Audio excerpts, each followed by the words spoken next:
오늘 장중 6,700선도 넘어섰던 코스피. 극심한 변동성의 상승폭을 일부 반납한 건 좀 아쉽지만 그래도 오른 채로 마감했습니다. 반면 코스닥은 오늘 흐름이 좀 많이 아쉬웠어요. 봤죠, 아까. 너무 아쉬웠습니다. 네. 개장 직후 하락했고요. 쉽게 이제 오름세로 흐름을 바꾸지 못했습니다. 오늘 우리 시장에서 주요 이슈와 투자 전략 어떻게 세울지 이야기 나눠보도록 하겠습니다. 함께 두 분 소개합니다. 대신증권 FICC 리서치부 이경민 부장, FR자산관리 길건우 대표 나왔습니다. 두 분 어서 오세요. 네, 안녕하십니까. 네. 자, 시장 점검부터 해볼까요? 이경민 부장님. 네. 오늘 시장 좀 어떻게 보셨습니까? 뭐 일단은 장 초반 기분 좋게 시작했고 네. 그리고 상승폭을 확대해 나가다가 뭐 지정적 리스크를 무시할 수는 없겠죠. 그러다 보니까 이란이 핵 협상은 좀 나중에 미루고 이제 종전하고 호르무즈 해협에 대해서 타결을 보자라고 했는데 트럼프가 이를 거부했다라는 뉴스가 나오면서 유가가 $100 근처까지 갔습니다. 그러면서 시장의 상승폭이 줄어들었고 좀 상승은 했지만 좀 뒤가 조금 좀 아쉬운 그런 하루가 아니었나라는 생각을 하고 있습니다. 특히 코스닥 같은 경우는 제약바이오 업종이 급락을 하면서 좀 약세를 보였고 전반적으로 뭐 분위기는 괜찮았지만 업종이나 종목별로 굉장히 차별화되면서 이게 상승하는 게 맞나? 아니면은 종목이나 업종의 그쵸. 보유에 따라서 좀 차별화되고 좀 상대적 박탈감을 느낄 수 있는 시장 흐름들이 좀 반복되고 있다라고 생각하고 있습니다. 네, 오늘 장세 진짜 랜덤 뽑기 하는 거 아닌가라는 그렇죠. 생각이 맞아요. 들 정도로 이 다음에 올라갈 게 뭔지를 잘 모르겠는 시장이기도 했어요. 길건우 대표님, 랜덤 뽑기 시장 어떻게 보셨어요? 뽑을 거라도 있으면 되죠. 네, 뽑으면 되잖아요. 기회가 그렇죠. 있는 게 중요하다. 그렇죠. 아. 아예 이제 시장에서 너무 악재만 많고 가릴 것도 아예 없다라고 하면 사실은 뭐 이거 지금 해야 되나 말아야 되나라고 이제 고민들을 많이 하실 텐데 지금 외부적인 변수가 그렇게 있음에도 불구하고 6,700 구경하고 왔잖아요. 네, 그러면 그 이상도 바라볼 수 있다라고 조금 이제 긍정적으로 생각해 보시면 좋을 것 같고, 그다음에 이제 오늘 간 종목들을 보시면 첫 번째는 방금 앵커님이 이야기하신 것처럼 그 전에 안 갔던 애들, 네. 또는 이슈가 남아 있는 친구들, 네. 이렇게 좀 명확하게 딱 돼 있는 걸 보면 이제 이건 거죠. 앞으로 갈 놈들은 또 반대로 갈 건 갈 거고 안 간 애들이 조금 더 갈 확률이 높다. 아. 이벤트가 남아 있는 애들 한번 찾아보자. 뭐 이런 쪽으로 조금 압축을 한번 해보시면 재밌지 않을까 싶습니다. 네, 알겠습니다. 네. 이경민 부장님, 네. 오늘 6,700 앞서 이야기했듯이 만나고 왔잖아요. 네. 전 이 만나고 왔다라는 게 참 쎄해요. 예, 이 만났으면은 지지해야 되는데 네. 뭔가 지금 시장의 힘이 사실 나쁘진 않은 편이거든요. 네, 네. 그래서 이게 윗골이 달린 게 좀 애매한 모습이었는데 앞서 말씀해 주셨다시피 어쩔 수 없는 시장 환경이라고 보시는 거죠? 네, 뭐 저점 대비해서 너무 많이 올랐죠. 5천 초반에서 6,700으로 다이렉트로 올라와서 30% 이상 올랐습니다. 네. 이게 얼마 기간이냐면 한 달이 안 됐어요. 네. 한 달이 안 되는 동안에 한 30% 올라서 좀 상승 필요가 좀 누적됐던 상황이고, 그리고 전자 닉스 실적이 공개된 상황에서 뭐가 더 좋아질까에 대한 부분들, 이런 와중에 좀 순환매가 나타나면서 시장을 계속적으로 끌어올리고 있는데, 오늘 같은 경우는 전자도 조금 쉬어가는 모습을 보여줬고, 닉스 같은 경우도 상승 탄력을 더 강하게 가져가지 못하면서 좀 윗꼬리가 달렸고, 네. 그리고 그동안 최근 많이 반등을 했던 조선이라든지 전력기기가 좀 쉬어가는 모습들을 보여주면서 2차 전지가 선방을 했지만 조금은 약간은 필요한 좀 과열에 대한 부담이 네. 커진 그런 그림이 아닌가라는 생각을 하고 있습니다. 뭐 물론 뭐 상승력은 충분히 있다라고 생각합니다. 지금 이익 전망이 워낙 빠르게 올라오고 있거든요. 그렇죠. 여전히 PR이 8배가 안 돼요. 그렇기 때문에 충분히 상승력이 있는데 이 상승하는 과정에서 좀 가파르게 오른 데 따른 되돌림은 충분히 네. 나올 수 있는 구간이다 정도로 생각을 하고 있습니다. 말씀 잘해 주셨습니다. 오늘의 첫 번째 주제로 바로 들어가 보도록 하겠습니다. 반도체가 준비되어 있습니다. 네, 반도체 온기 확산. 오늘 또 장비 쪽에서 아웃퍼폼하는 기업들도 있어가지고 좀 다양하게 짚어봐야 될 것 같습니다. 하지만 삼성전자와 하이닉스가 오늘 또 뭔가 좀 상반되는 주가 흐름이었습니다. 앞서 이제 이경민 부장님 PR로 보면, 포워드 PR 보면 아직도 네. 싼 건 맞아요. 네. 근데 이제 두 기업이 좀 상반된 흐름을 보여주고는 있는데 이 부분은 좀 어떻게 보십니까? 일단은 뭐 먼저 누가 형이냐, 뭐 누가 먼저 가냐, 누가 나중에 네. 가냐의 문제이긴 한데 좀 실적을 뒤에 발표한 닉스 같은 경우는 최근까지도 실적 전망이 상향 조정되고 있으면서 좀 더 상승 여력을 높여갔다라고 생각하고 있고, 실적 가이던스를 이번 달 초에 발표했던 전자 같은 경우는 조금은 쉬어가는 그림이 아닌가라는 생각을 하고 있습니다. 네. 또 한편으로는 파업 이슈가 있다 보니까 보니까 좀 여러 가지 상황에서 상대적으로 좀 약했던 그림이 아닌가라는 생각을 하고 있는데요. 큰 흐름에서의 방향성은 여전히 유효하다라고 생각합니다. 그렇지만 뭐 실적이 공개된 이후에 뭐 더 좋은 그림들을 만들어주고 있다 하더라도 지금 레벨에서 더 올라갈 수 있을까? 더 강한 모멘텀이 나와야 될까라는 고민이 좀 직면한 건 좀 맞다고 네. 생각하고 있습니다. 이게 삼성전자가 좀 생각보다 못 가고 있는 게 지금 노조 파업 이슈가 이게 좀 크다고 보세요, 지금? 저희가 보기에는 현실적으로 전면 파업을 하지는 않을 거라고 생각하고 있어요. 그렇게 보는 이유는 이게 지금 전자의 올해 영업이익 전망이 300조가 넘습니다. 예상치가. 그러면 하루 쉬면 1조가 없어지는 맞아요. 꼴이가 되는 거죠. 이런 상황에서 돈 더 달라고, 그러니까 성과급 이슈 때문에 공장을 멈춰버려서 문제가 발생하게 된다면 또 다른 공격 포인트가 될 수 있기 때문에 네. 파업을 한다고 하더라도 준법 투쟁 같은 형식으로 가서 공장을 멈추지 않는 수준에서 좀 네. 시장이 가져가지 않을까라는 생각을 하고 있는 거고, 이 의견이 좀 좁혀지고 어느 정도 합리적인 의견에서 수렴하게 된다면 시장은 전자는 또다시 탄력을 보여주지 않을까라는 생각을 하고 있습니다. 알겠습니다. 그래서 그런지 요즘 시장에서는 삼성전자보다는 하이닉스가 조금 더 아웃퍼폼을 하고 있습니다. 계속 유지가 되고 있는 흐름은 나오고 있어요. 길건우 대표님, 네. 하이닉스 참 좋고 하이닉스도 좋은데 SK 스퀘어가 요새 장난 아니게 뭐 100만 스퀘어 이 네, 100만 스퀘어고 뭐 혹자는 별명을 SK 하이닉스 레버리지라고 하더라고요. 스퀘어를. 5월 달 나오기 전에 네. 그래서 엄청 스퀘어가 또 너무 좋더라고요. 이것도 왜 그럴까요? 이제 그만큼 SK 하이닉스에 대한 기대감이 거기까지 이제 같이 간다라고 생각을 해보시면 좋을 것 같은데, 항상 삼성전자 잘 갈 때 삼성전자 우 잘 갔거든요. 네. 근데 이제 SK 스퀘어가 이제 거의 우 느낌으로 간다라고 이제 생각하시면 될 것 같고요. 근데 이제 저는 지금 입장에서는 반대로, 지금 삼성전자가 좀 쉬잖아요. 아까 우리 저 초반에 얘기했던 거, 쉬었던 애들이 간다. 라는 느낌으로 본다면 저는 삼성전자에 손을 댑니다. 25만 원 가야죠. 가야죠.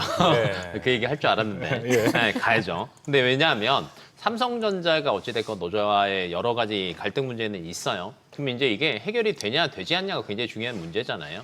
근데 해결을 삼성전자 혼자만의 힘으로는 안 될 것 같고요. 근데 정부에서 어느 정도 중간에서 손을 내밀 수밖에 없는 실정일 것 같아요. 왜냐하면 지금 이번에 좀 이따 뭐 저희 질문지 보니까 허사비스 구글 딥마인드 네. 방문한 것도 이야기가 나왔잖아요. 결론은 지금 우리나라 반도체가 굉장히 많이 집중을 받고 있습니다. 근데 이 상황에서 또 여러 가지 수출 실적을 보시더라도 반도체가 다예요.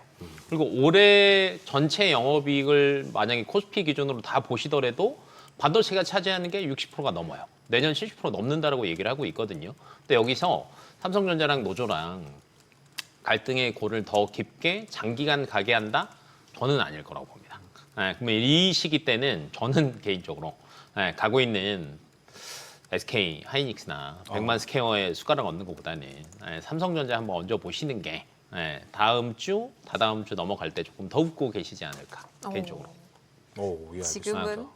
삼성전자 같은 아직 출발을 기다리고 있는 친구들, 기다린다고 하기도 좀 애매하죠. 그래요. 이런 친구들을 보는 게 좋지 않을까라는 생각도 듭니다. 근데 그 와중에 또 들려왔던 하이닉스를 향한 잡음도 있잖아요. 여기에 대한 인사이트도 한번 들어보고 싶은데, 이경민 부장님, 네. BNK에서 투자 의견 하향라는 네. 리포트가 나왔습니다. 이거 어떻게 보셨는지 너무 궁금해서 오늘을 기다렸어요. 네. 이걸 이야기한 근본적인 이유가 있을까요? 각자의 애널리스트들의 판단에 따라서 그걸 제시하는 거기 때문에 저희가 그게 맞다 틀리다라고 말씀드리긴 어려워요. 근데 여러 가지 논란은 있죠. 지금 이익 모멘텀이 전년 대비로는 2분기, 26년 2분기, 전분기 대비로는 1분기가 정점이기 때문에 모멘텀이 피크아웃했다라는 게 있고, 또 4월 20일까지 수출을 보게 되면 일평균 수출이 반도체 수출이 감소했거든요. 3월 대비. 네. 그러니까 수출도 줄었고 모멘텀도 정점을 찍었으면 이제 주가도 정점 아닌가라는 얘기들도 하고 있는데, 저희는 그건 아니다라고 생각하고 있습니다. 예. 일단 몇 가지를 말씀드리면은 뭐 TSMC, 엔비디아 기업들 이익 모멘텀이 아주 옛날에 나왔는데 계속 사상치 우측 하고 있고요. 네. 한국 같은 경우도 2017년, 18년 반도체 슈퍼 사이클이라고 할 때 이익 모멘텀은 2016년 상반기에 나왔는데 주가 고점은 2017년 11월에 나왔습니다. 그렇기 때문에 이익 모멘텀 피크아웃보다는 이익이 계속적으로 성장을 하는지 우상향하는지가 좀 중요한 포인트라고 보고 있고, 4월 20일까지 일평균 수출 반도체 수출이 3월 대비 줄었다는 것은 계절성입니다. 계절성. 네, 매 분기 다음 월, 그러니까 1월, 4월, 7월, 11월에는 줄어요. 예, 계절적으로. 계절적 비수기. 예, 계절적 비수기거나 아니면은 분기 말에 좀 밀어내기 효과가 있는 데 따른 부작용이라고 보는데 근데 전월 대비 감소율을 보게 된다면 최근 몇 년 동안 흐름보다도 4월 감소폭이 굉장히 좁았어요. 작았어요. 그래서 반도체 업황이 좋은 그림들은 여전히 유효하다라고 보고 있어서 뭐 몇몇 곳에서 여러 가지 불협화음이라든지 아니면 모멘텀 피크아웃, 수출액 감소가 좀 걱정된다는 목소리는 있겠지만 저희는 방향성은 아직까지 유효하다라고 생각하고 있고 반도체 가격 변화율 전망치를 보게 된다면 아직까지 2분기 실적 전망이 더 올라올 수 있는 부분이 있다고 보고 있습니다. 그러면은 6월, 7월 그러니까 2분기 실적 가이던스가 나오는 시점까지는 방향성은 위로 가는 그림들을 충분히 열어놓을 수 있겠다라고 보고 있습니다. 알겠습니다. 그렇게 올라가는 과정 중에서 부장님 어제부터 이제 갑자기 거론됐던 게 인텔의 상승과 함께 CPU, 네. CPU의 수요가 늘어난다. 네. 이렇게 이야기를 하고 있는데 부장님 생각도 궁금해요. 왜냐하면은 이 CPU 당연히 인텔 CEO 입장에서는 앞으로 CPU 많아질 거예요라고 얘기할 수 있죠. 네. GPU가 많아질 거예요라고 얘기 안 할 거 네. 아니에요. 그래서 CPU 종목들이 뭐 미국에서 이어진 것 같기 때문에 우리는 오늘 좀 다시 단절된 느낌이 네, 좀 네. 들거든요. CPU 늘어날까요? 뭐 늘어날 수 있겠죠. 네. 근데 지금 상황에서의 반도체 수요를 압도할 정도의 변화가 있을까라는 것들에 대해서는 아직까지는 조금 봐야 되지 않을까라는 생각을 하는 거고요.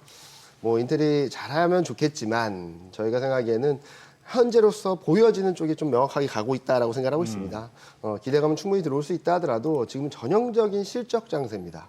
그러니까 뭐 기대감으로 갈 수 있는 건 좀 한계가 있다라고 보고 있고요. 확실하게 실적이 올라온 애들. 그렇죠. 전자는 올해 이익 전망이 300조가 넘고요. 네. 닉스는 200조가 넘습니다. 작년 8월 9월만 하더라도 30조, 20조 대였던 게 거의 10배 가까이 상향이 조정됐거든요. 이 와중에 2분기까지는 좀 더 올라갈 수 있는 룸이 있다라고 본다면 방향성이 명확한 쪽, 그리고 더 좋아질 수 있다는 기대감을 넘어서 현실화될 수 있다는 쪽들에 좀 더 베팅하는 게 맞지 않을까라는 생각을 하고 있습니다. 네. 길건 대표님, 그럼 우리 CPU 관련주들 어제 사실 뭐 오사트다, IP 설계, 디자이너스, 너날 것이 쫙 올라가는데 오늘은 좀 선별적으로 올라갔단 말이 있죠. 여기서 PSK 홀딩스가 그래서 아웃퍼폼을 한 건지도 좀 궁금은 한데 이쪽 CPU 관련돼서 올라갔던 흐름 연속성 있게 보십니까?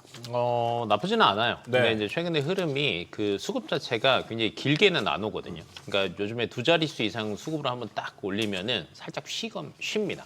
네, 그리고 이 흐름이 다시 돌아오는 게 좀 한 턴은 기다려야 되는 것 같아요. 한방 세게 가는 네, 거잖아요. 맞아요. 그래서 이럴 때는 저는 개인적으로 이제 개인이 트레이딩 할 때 사실은 굉장히 어렵잖아요. 맞아요. 뭐, 야, 가는데? 이슈 나오는데? 그럼 가야지 하고 딱 잡으면 이제 고점인 거죠. 그렇죠. 네, 그래서 그건 조금 감안하고 대응을 하시는 게 좋을 것 같고요. 근데 이제 지금 전반적으로 여러 가지 얘기가 계속 나오긴 하는데 기승전을 다 합쳐보면 결론은 메모리예요. 다 합치면 메모리예요. 네네네. 그러면 이제 메모리 나쁘지 않다. 그냥 요것만 그냥 디폴트 값으로 가져가신다라고 하면 그럼 메모리 관련된 기업들은 골고루 보시는 게 좋을 것 같고. 그럼 이제 메모리가 괜찮으니까 최근에 뭐 후공정도 잘 가고 기판도 잘 가고 소부정도 돌아가면서 잘 가기는 했어요. 근데 저는 이제 개인적으로 요새 보면은 그나마 이제 여기에서 또 살 걸 저희가 항상 골라야 네. 되잖아요. 네.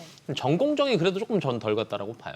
전공정이 덜 갔지만 갈 수 네, 있다. 갈 수 그래서. 있다. 이유인 즉슨 기승전 메모리인데 메모리에 대한 가격이 지금 2분기, 3분기 전망치까지는 나왔거든요. 아직 뭐 4분기 내년 거는 아직 모르겠지만 그러면 여기에서 이제 보여지는 거는 그래도 가격이 괜찮다라는 얘기 나오고 있고요. 두 번째는 하이퍼스케일러들이 최근 들어서는 장기 계약을 많이 해요. 그러면 이거에 맞춰서 삼성전자랑 SK 하이닉스가 증선 스케줄도 지금 짜고 있고요. 그다음에 삼성전자랑 SK 하이닉스가 신규 팩들 같은 경우에는 스케줄을 다 당겼습니다. 그래서 뭐 SK 하이닉스 기준으로 본다라고 하면 내년 상반기에는 신규 가동이에요. 그러면 이게 장비 매출이 언제부터 인식이 많이 되냐면 빠르면 1분기. 아니면 2분기부터는 조금씩 늘어나다가 3분기 때 많이 올라가거든요. 수치가 많이 잡히는 게. 그러면 지금 정도 보시는 게 사실은 나쁘지 않다. 저는 이렇게 보고 있어서 차라리 뭐 이슈 막 많을 때는 그냥 항상 저희 있잖아요. 근본으로 돌아가라. 센 맛보다는 예. 오리지널 맛이 더 오래 먹는다. 라는 관점으로 보신다라고 하면 그쪽으로 살짝 눈을 돌려보시는 것도 좋을 것 같습니다. 그럼 일정적인 네. 모멘텀으로 한번 연결지어서 생각을 해볼까요? 이경민 부장님. 네. 저희 빅테크들의 실적 발표도 기다리고 네. 있고. 이번 주 중요하죠. 그렇죠. 엄청 많이 나와요. 하이퍼스케일러들의 실적 발표도 앞두고 있단 말이죠. 그렇죠. 연관해서 국내 반도체 좀 기대해 볼 수 있는 부분이 있을까요? 기대치가 얼마나 되는지가 중요한 것 같아요. 실적은 좋을 겁니다. 작년 대비 좋을 거고 모멘텀도 좋을 건데 항상 말하죠. 시장의 기대치에 못 미쳤다. 예상치, 애널리스트 예상치보단 좋았지만 네. 시장의 기대에 못 미쳐서 주가가 빠질 수도 있는 거거든요. 그래서 본다면 최근 반도체 기업들이 다시 움직이고 미국 같은 경우도 반도체 기업들이 좋았던 그림이라서 좀 예측하기는 좀 어렵겠죠. 그런데 저는 여기서 쉬어간다라고 한다면 또 다른 매수 포인트, 매수 기회다라고 생각하고 있어서 이번 실적 시즌의 어느 결과에 나오는지에 따라서 좋아도 쉴 수도 있거든요. 왜냐면은 미국도 꽤 많이 올랐습니다. 그것도 그렇고 또 KPX 많이 한다고 딴지 네. 걸까봐 네. 그 부분도 사실 염려는 해야 되죠. 우리가. 네. 그래서 지금 보면은 저는 좀 여러 가지 지표들을 보면 좀 쉬어갈 때는 맞는 것 같아요. 그렇군요. 네, 좀 쉬어갈 때는 맞는 것 같아요. 미국 증시도 사상 최고치 행진을 하고 예. 고점권에서 더 뚫어내지를 못하고 있는 상황이고 코스피도 계속적으로 사상 최고치 행진을 하고는 있지만 그렇다고 해서 시원하게 막 끝까지 땡겨가는 흐름이 아니다 보니까 좀 쉬어갈 수 있는 구간으로 들어왔고 또 이번 주에는 또 FMC도 있다 보니까 네. 워낙 많은 이벤트들을 앞두고서 뭐 시장이 좀 쉬어간다 하더라도 저는 적극적으로 매수하는 기회다라고 보고 있기 때문에 실적 결과에 따라서 일희일비하기보다는 이번에 쉬면 좀 사야지라는 관점으로 접근을 하시면 좋겠다라는 말씀드리고 싶습니다. 쉬면 좀 사야지 마법의 문장 여러분 모두 기억해 보시고요. 두 번째 주제 한번 바로 넘어가 볼게요. 두 번째입니다. 이제 갈 때가 됐나 싶은 쪽입니다. 로봇. 현대차와 LG전자가 오늘 쌍끌이 해주는 모습을 보여줬는데 나란히 끌어줬죠. 전체적으로 앞서 오프닝으로 던졌던 멘트 한번 여쭤보고 가겠습니다. 길건우 대표님. 네. 오늘 나란히 두 가지 축이 끌어줬습니다. 로봇주도 이제 갈 때 된 건가요? 기 다 모았나요? 기는 사실은 제가 항상 또 미리 먼저 얘기하는 편이잖아요. 그 남들 다 안 갈 때 뭐. 근데 이제 로봇도 제가 한 2주 전부터 얘기해가지고 이번 주 이제 넘어가면서 또 무슨 생각을 하냐면 이제 로봇도 다음 주까지인가? 라는 생각을. 근데 이거는 제 스타일이어서 뭐 정답은 없는 거죠. 네. 왜냐면 이제 저는 미리 가는 게 좋더라고요. 남들 따라가는 것보다는. 미리 선점하는 거죠. 미리 가고 네. 이제 딱 기다리고 있다가 이제 가는 거 좀 보고 이 정도 되면 됐다 하는 느낌이어서. 근데 이제 로봇 자체가 그래도 저는 나쁘지 않다라고 보는 게, 그러니까 사실 항상 저희들이 볼 때 주가가 갈 때 첫 번째는 기대감 때문에 조금 당겨주고요. 그 다음에는 실질적으로 뭔가를 보여줘야 돼요. 네, 근데 이번에가 이제 실질적으로 현대차가 뭔가를 보여줄까라는 것들을 한번 포커싱해서 보시는 게 좋을 것 같고, 근데 거기서 이제 뭔가를 보여준다라고 하면 시장에서는 또 다시 주가를 레벨업 할 수 있다라고 보는 게, 어제까지 보면 로봇주들이 좀 움직였습니다. 어제 특히 많이 움직였죠. 로보티즈도 많이 가고요. 뭐 SPG나 SBB테크 요즘에 움직이고 있고요. 근데 요즘에 그쪽을 시선을 바라보는 건 이거예요. 부품 쪽에 대한 매출 비중이, 해외 매출 비중이 높고요.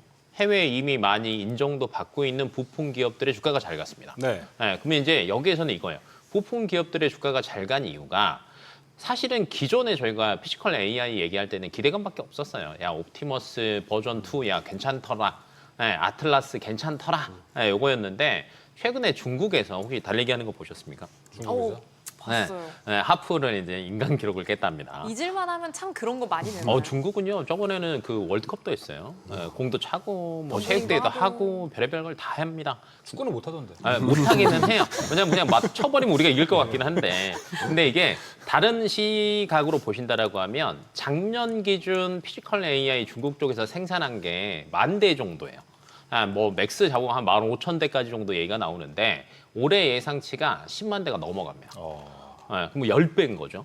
그래서 실질적으로 뭔가가 찍히기 시작하는 거고요. 또 이제 시기상으로 보면 테슬라의 그 옵티머스 버전 3가 어찌됐건 6월까지는 해갖고 얘기가 나올 것 같고요. 하반기에 생산하는 것도 얘기를 할 것 같은 게, 이미 작년부터 올해 넘어오면서 대놓고 생산을 하려고 기존 자동차 모델들 생산 중단까지 해버렸잖아요. 네, 그렇다라고 하면 뷰는 조금 더 이제 자리를 잡아가는 것 같습니다. 기대감에 끝나는 게 아니라 관련주들이 어떤 게 있는 거냐, 그리고 여기서 진짜 매출이 찍힌다라는 얘기가 나오면 조금 탄력을 받을 것 같고요. 그다음에 이번에 LG전자도 이제 사실은 그거죠. 엔비디아랑 손 잡아서, 그렇죠. 네, 뭐 CS2016에서 얘기했던 것처럼 가정용은 또 LG전자가 좋거든요. 그래서 좀 빨리 뭔가 이쪽에서 뭔가를 보여주지 않을까라는 이제 기대감이 해서 사실은 주가가 막 튄 거죠. 근데 이제 LG전자는 항상 좀 특이해요. 팍 튀었다가 쉽니다, 올해. 그래서 절대 팍 튈 때는 잡으시면 안 돼요. 그러면 현대차가 오늘 간 거는 이제 그거죠. 그래도 야, LG보다는 현대는 그 다음 그림이 명확하잖아. 이제 이게 조금 보여지는 거죠. 그게 이제 오늘 시장에서 조금 올라갔던 것 같고, 그러면 저는 로봇 관련 섹터는 5월, 6월은 살아있다고 봐요. 왜 그러냐면 국내 실적 시즌은 사실 이제 거의 종료가 돼가고 있습니다. 이제 다음 주 되면은 벌써요? 근데 왜냐면 기대감이니까 미리미리 땡기니까 예. 그리고 오른 애들은 거의 다 올랐잖아요. 그러니까 그때는 이제 확인하고 그 주가에서 레벨을 조금 맞추는 거지 완전 기대감만으로 올라가는 건 쉽지는 않거든요. 그러면 저희가 5월 중순쯤 넘어가면 야 그다음 뭐 있지? 하반기 뭐 있지? 이거를 생각을 할 수밖에 없어요. 네. 그러면 저는 로봇은 수급은 5월 달에 그래도 뭐 1, 2, 3는 아니더라도 중간에 자주 거론되는 섹터 중에 하나는 될 것 같아요. 일주일에 한 번은 가는. 일주일에 한 번은 가는. 일주일에 한 5일이니까. 네, 그러면 그런 측면에서 보신다라고 하면 로봇 관련 기업들은 꾸준하게 한번 보시는 게 좋을 것 같습니다. 네. 꾸준하게 한번 보자. 네. 5월에서 6월. 앞서 미리 얘기했으니까 다음 주면 끝나나라고 열어두신 것보다는 좀 긍정적인 마무리네요.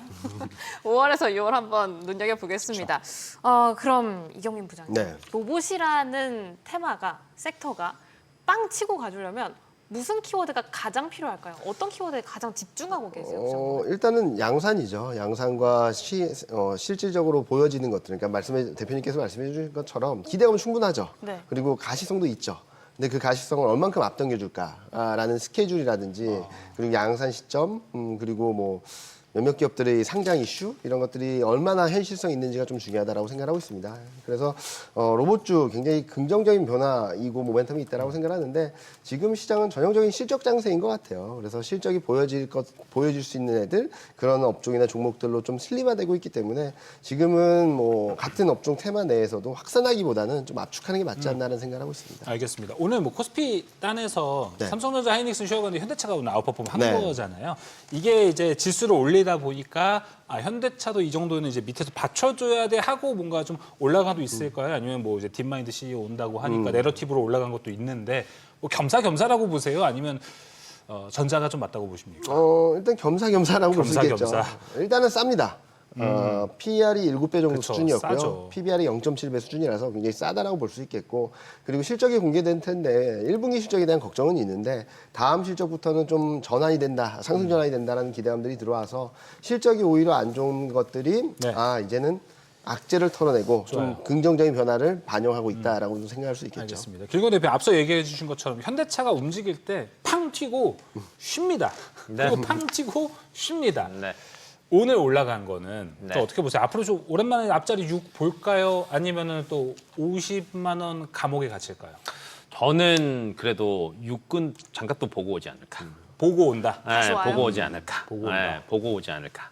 왜 그러냐면 어찌됐건 저희가 이제 가시와 양산 일정 이런 걸 얘기하는데 지금 아무리 현대차에서 일정을 당긴다라고 해도 27년 말이라고 봅니다.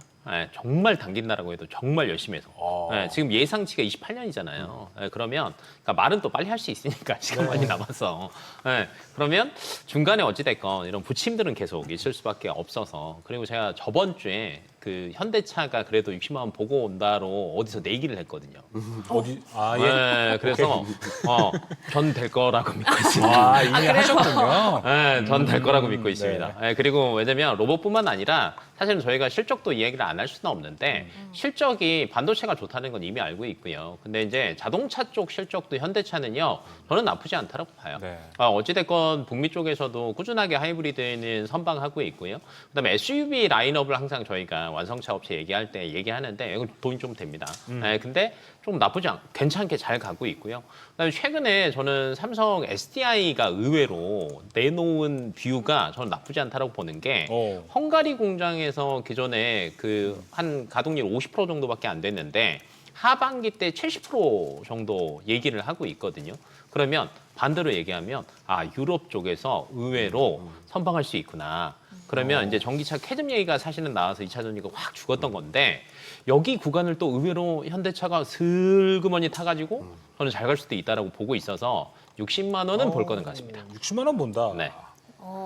어디엔가에서 자신만만한 내기를 네. 커피를 하고 오셨기 때문에 되게 이기시길 바랍니다. 네, 다음번에 와갖고 얘기해 줄게요. 네, 저희도 간절히 한번 바라보도록 하겠습니다. 앞서 삼성 SDI로 또 열어주셨어요. 세 번째 바로 한번 넘어가 볼까요? 오늘 실적으로 무언가를 확인시켜준 기업이 있죠. 삼성 SDI 실적이 나왔습니다. 뭘 확인시켜줬냐? 적자 폭이 확연히 주는 모습을 보여줬어요. 맞아요. 이경민 부장님, 네. 이제 2차 전지 실적에 대한 긍정적인 신호까지 저희한테 보내고 있는 걸까요? 여기까지 붙여서 기대감 가져가 볼까요? 지금 실적 컨센서스가 4분기까지는 적자였다가 1분기에 흑자 전환 그리고 2, 3, 4분기 레벨업이 된다라는 전망이 들어와 있거든요. 네. 그래서 1분기 흑자 전환만 확인되게 된다면 하반기까지 실적이 레벨업되는 전망과 기대감까지 좀 반영이 될 수 있다라고 생각하고 있습니다. 저희 대신증권에서는 작년 하반기부터 2차전지 계속 봐야 된다는 말씀을 드려왔었는데 맞아요. 네, 그런데 지금 많이 올라오긴 했죠. 근데 저희는 충분히 상승 여력이 있다라고 생각하고 있고 그 동안에는 뭐 2차 전지 관련된 원자재 가격들이 많이 올라서 올라간 것들이 있다면 이제는 전형적인 실적 장세에 좀 같이 흐름을 탈 수 있는 그런 흐름들이 만들어지고 있다라고 생각하고 있고 그 과정에서 1분기 실적 시즌이 그 시작점이 아닐까라는 생각을 하고 있습니다. 잠시만요. 그러면 앞서 1분기부터 흑자 전환이 원래 좀 컨센서스였던 네. 거예요? 그러면 1분기 지금 아직 적자인 거잖아요. 오, 실적 오늘. 네. 예, 그러면은 이게 좀 미스라고 판단해야 되는 겁니까? 그러니까 아니면은 2000일 합쳐서 흑자 전환이라는 거고 SDI만의 만의 얘기가 아니라 예. 네, 전체적인 2차전지 업종에 대한 얘기를 말씀을 드린 거고 최근 보면은 아마 이번 주에 웬만한 2차전지 기업들은 다 발표할 거예요 실적을. 네, 그러면은 맞습니다. 그림이 나오겠죠. 그래서 그 과정에서 적자가 크게 줄어든다든지 그리고 흑자 폭이 더 커진다든지 이런 것들이 나오게 된다면 시장에서는 다시 한번 시장을 끌어갈 수 있는 힘들이 만들어질 수 있다라고 생각하고 있습니다. 그럼 전체적으로는 실적에 대한 기대감을 그렇죠. 계속해서 가져가 볼 수가 있겠습니다. 기침하고 계신 길건 괜찮습니다. 선생님. 네. 괜찮으신가요? 네. 그럼 이 질문 한번 드려볼게요. 저희 앞서서 여러 가지 이야기를 할 때 기다리고 있는 친구들이 있다. 그 네. 친구들을 보자라는 이야기를 했어요. 네. 요즘 2차 전지를 보면 셀이 소재보다 조금 더 탄력적이지 않나라는 생각도 듭니다. 가고 있는 셀사들을 볼까요? 아니면 기다리고 있는 소재 쪽들을 볼까요?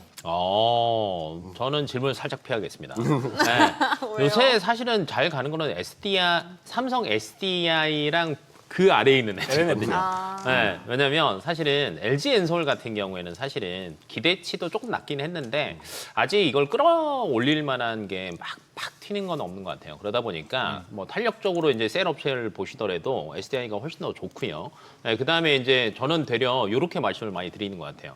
미국 쪽 바라보는 뷰냐, 유럽 쪽 바라보는 뷰냐. 그렇죠. 네, 근데 이제 최근에 이제 유럽 쪽은 삼성 SDI가 또 이제 뚫어내면서 사실 배터리 3원계 쪽이 저희가 사실 2차 전지 제일 잘 갈 때 저는 아직도 기억을 하는 게 5년 전에 2차 전지 막 질문들을 할 때 5년 전 네. 그때군요. 네, 예. 그때 막 LFP 쫓아오고 있는데 어때요? 막 하면 저희들은 뭐라고 얘기했냐면 수익성이 달라요. 이런 얘기를 했습니다.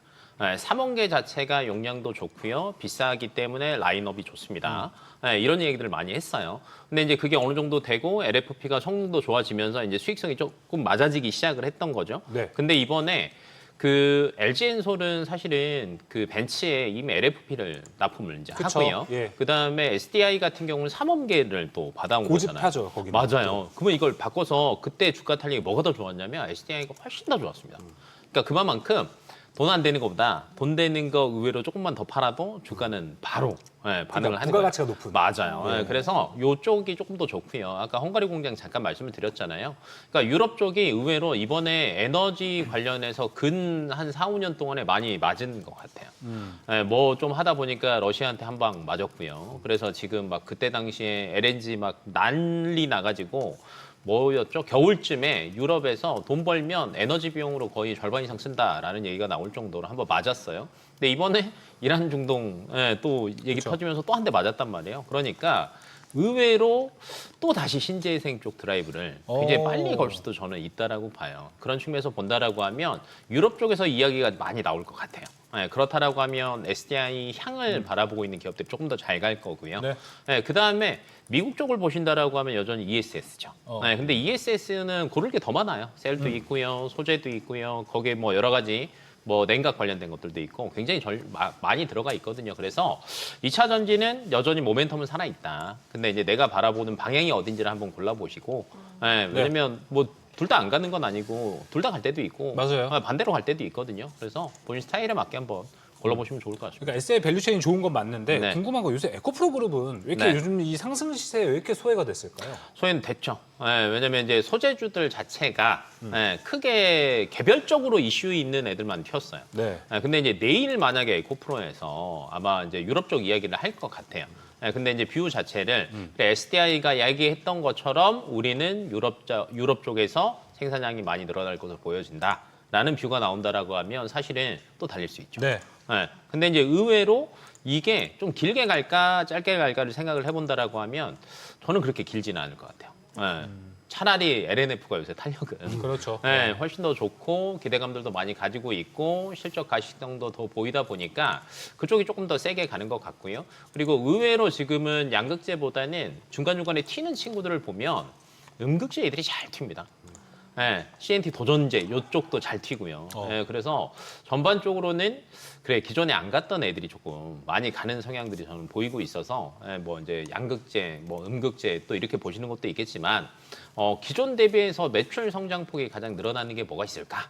근데 최근에 음극재들이 가는 이유가 예전에도 저희가 그런 얘기들 많이 했는데 음극재 사용 함량이 많이 늘어납니다라는 이야기들을 많이 했었거든요. 근데 요즘에 그게 눈으로 보여지기 시작을 해요. 그래서 이렇게 실적이 앞으로 조금 많이 튀는 종목들 그러네요. 위주로 보시는 게 좋을 것 같습니다. 맞아요. 좀 넓어지고 있는 것 같아요. 네. 이 뭐 JO 같은 맞아요. 그렇죠. 네. 제 CNT 도전제를 만드는 기업들로 보는 것도 좋은 포인트가 될 것 같습니다. 다음 주제 넘어가 볼까요? 자, 경기민감주 시클리컬이 요새 유독 자주 눈에 띄기 시작했습니다. 오늘 대우건설도 실적 발표했습니다. 영업이익이 2,556억이 나왔는데요. 이게 이제 111% 전년 동기 대비 늘어난 수치라고 합니다. 건설주 최근에 뭐 재건이다 뭐다 좋다 했는데 야 실적까지 이렇게 좋아버리니까 주가 기대감이 더 올라가는 것 같습니다. 먼저 좀 크게 봤을 때 이경민 부장님 최근에 시클리컬, 네. 철강, 건설, 화학 이쪽 기업들이 많이 올라오고는 네. 있어요. 전쟁 이후에 유독 더 그런 것 네. 같은데 어떻게 보세요? 지금처럼 AI, 뭐 반도체 같은 테크에 집중해야 되는데 여기까지 굳이 봐야 돼? 아니면 슬슬 봐야 돼? 어떻게 보십니까? 일단 순환매 차원에서의 흐름이다라고 네. 생각하고 있고요. 특히 철강, 화학, 원자재 관련된 쪽들은 지금 중국에서 감산 기조가 이어지고 있거든요. 그렇죠. 오늘도 철강 쪽에서 감산 소식이 들리면서 철강 관련주들이 급등을 했는데 계속 이어질 거라고 생각하고 있습니다. 중국은 작년부터 감산 기조를 이어가면서 그동안 기업들의 지원해줬던 돈들을 이제 내수 쪽으로 돌리려고 하는 흐름들이 나타나고 있거든요. 거기다가 중국 제조업 경기도 좀 반등을 하고 있고요. 이런 것들이 잘 맞물려 있어서 철강, 화학 좀 잊혀졌다 싶으면 튀는 맞아요. 그런 그림들이 계속적으로 반복될 수 있다라고 생각하고 있어요. 근데 이게 추세적으로 갈 것인가라는 부분들에 있어서는 워낙 전자 닉스가 세고 반도체 밸류체인 여기다가 2차 전지 AI가 다 묶어져 있기 때문에 이 업종들이 주도주로 갈까라는 부분들에 대해서는 그쵸. 아직까지는 고민이 있다라고 말씀드릴 수 있을 것 같고요. 건설 같은 경우는 뭐 실적 워낙 좋으니까 네. 올라가긴 하는데 재건 수요에 대한 기대감들이 좀 많이 선반영됐다는 측면에서 지금 따라가기는 좀 부담스럽지 않나라는 생각을 하고 있습니다.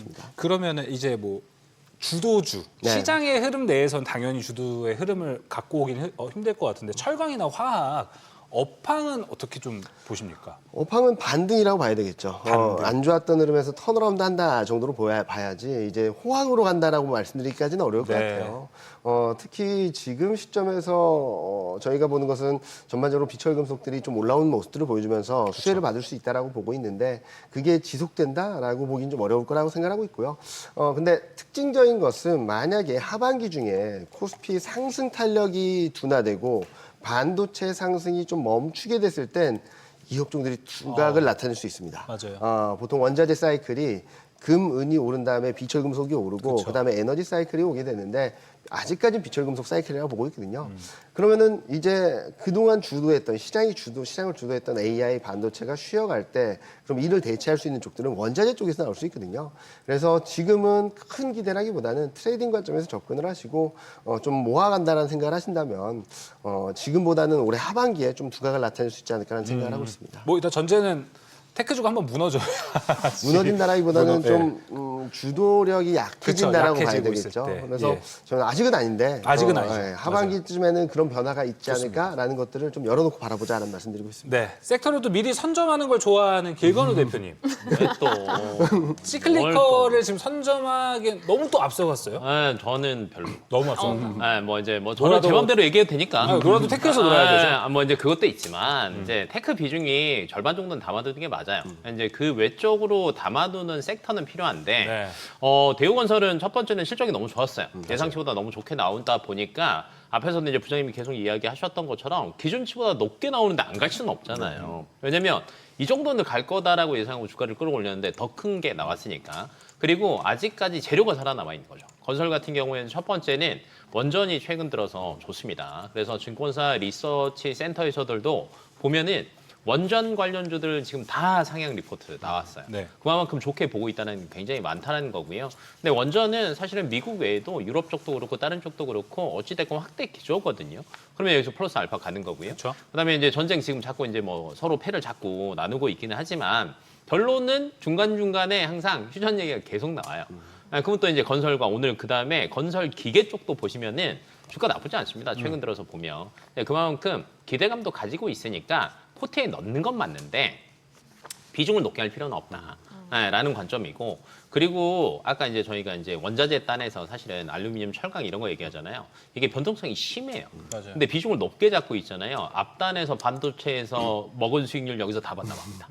네, 그러면 리스크 있는 걸 굳이 갈 바에는 차라리 조금 더 안전한 섹터 위주로 고르시는 게 좋을 것 같고 그래서 방금 전에 뭐 여러 가지 이 아직은 단에서 확실히 건설이 네. 이 중에서는 가장 좀 좋아 보이기도 조금 하고 더 안전하다라는 거죠. 원전이 묻어 있어서 맞아요. 또 일단 좋은 포인트들이 네. 있습니다. 그렇다면 건설에서 조금 퍼져가서 뭐 건설주 요새 관심을 가지시는 분들 많을 것 같은데 네. 거기서 좀 넓혀지면은 건설 기자재도 볼 수 있을 것 같고 아니면은 좀 재건의 모멘텀을 담아서 건설 기계 쪽도 볼 수 있을 것 같긴 하거든요. 근데 건설 기계도 요새 많이 올랐어요. 맞아요. 건설도 많이 오르고 HD 현대 건설기가 실적이 좋았어요. 어우 너무 좋았고요. 네, 그리고 많이 올랐단 말이에요. 그러면 이제 여기에서 이제 더 갈 거냐인데 더 갈 포인트는 한 발 남았죠. 실적은 어찌됐건 이제 보여줬으니까 재건. 네, 근데 이제 재건이 좀 길게 갈까 아니면 지금 당장 올까라고 생각해 보신다라고 하면 최근 들어서 독일에서 이제 대놓고 얘기하잖아요. 네, 빨리 안 된다. 네, 뭐 이런 얘기들 나오는 것처럼 현재 상태로 본다라고 하면 이제 조금 치닫는 거는 조금 약해진 것 같고요. 근데 자꾸 이제 패싸움을 하는 것 같은데 네. 이란 쪽에서도 얘기가 나오는 게 그래 이제 핵 얘기 그만 얘기하고 핵 얘기는 알았으니까 야, 휴전부터 하자, 종전부터 하자라고 얘기를 하는데 미국은 또 그건 아니고. 그렇죠. 근데 이게 이란 입장에서는 지금 막 그렇게 적극적으로 나서지는 않을 것 같아요. 시간을 조금 끌 것 같은데 그렇다라고 하면 재건은 중간중간 단기적으로는 튀겠지만 길게 보기에는 조금 애매하다. 그렇죠. 우리가 지난주까지 봤었던 맞아요. 그런 강한 흐름은 맞아요. 아니고. 그러면 그 강한 흐름이 이미 저는 건설 기계 관련주들한테 주가적으로는 거의 반영은 됐다라고 보거든요. 아하. 네, 그러면 지금은 절대 잡으면 안 됩니다. 지금 또 위험한 시기대가 될 수 네, 있겠네요. 그러면 이제 고점 대비해서 정상적인 조정이라고 하면 15에서 20% 정도까지는 조정이 와야 정상이니까 이때쯤 떨어졌다. 관심에 넣어놨다가 떨어졌다. 그러면 아직 모멘텀 살아 있으니까 그렇죠. 그때는 다 얼마나죠. 네, 알겠습니다. 건설, 시클리컬, 더 나아가서 이제 뭐 재건까지도 함께 저희가 이야기를 나눠봤습니다. 투자 포인트 한번 잘 체크해 보시면 좋을 것 같습니다. 오늘 이야기는 여기서 이제 마무리해 보도록 하겠습니다. 이경민 부장, 길건우 대표 함께했습니다. 오늘 말씀 고맙습니다.